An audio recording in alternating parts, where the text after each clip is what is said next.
Siberian village, Russia, December 1997.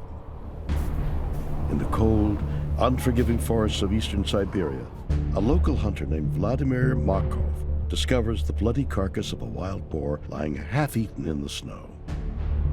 He instantly realizes he's in great danger because he has just stumbled upon a fresh kill made by one of Russia's most dangerous predators, the Siberian tiger.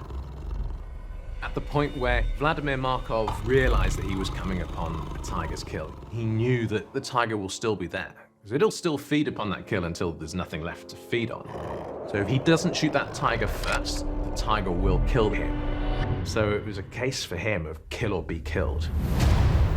As the tiger approached Markov to defend its kill, he fired his rifle, but only wounded the angry cat.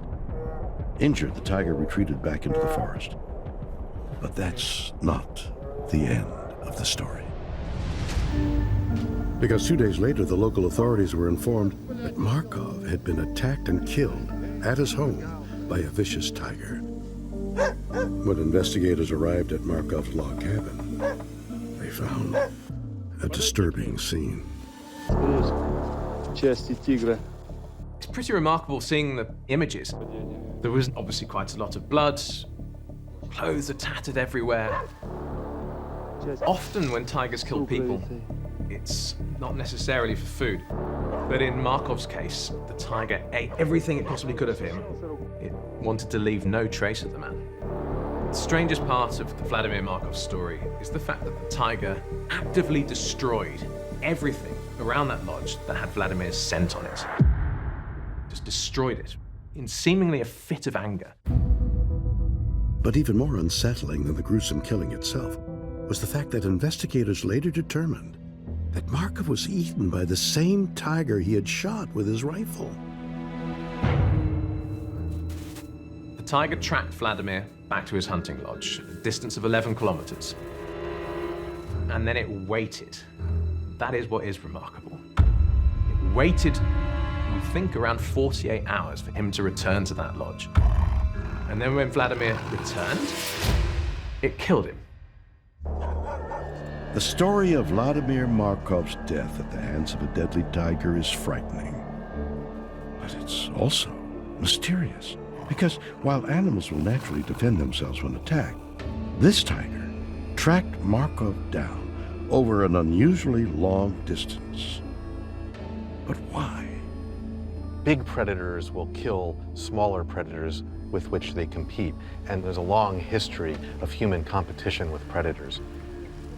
So it's possible the tiger was viewing this as competition, and I want to get rid of a competitor because this is a threat to my livelihood.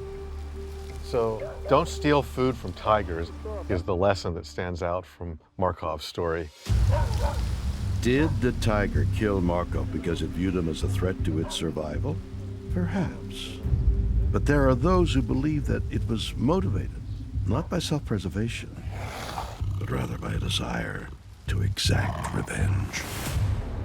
You can't look at this story of Vladimir and not think that this is a story of vengeance.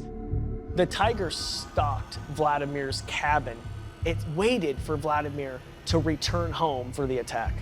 Everything here points to premeditation.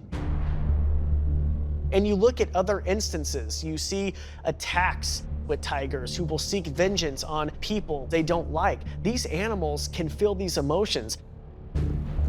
All animals have neurochemical responses, which are remarkably similar across all sorts of species.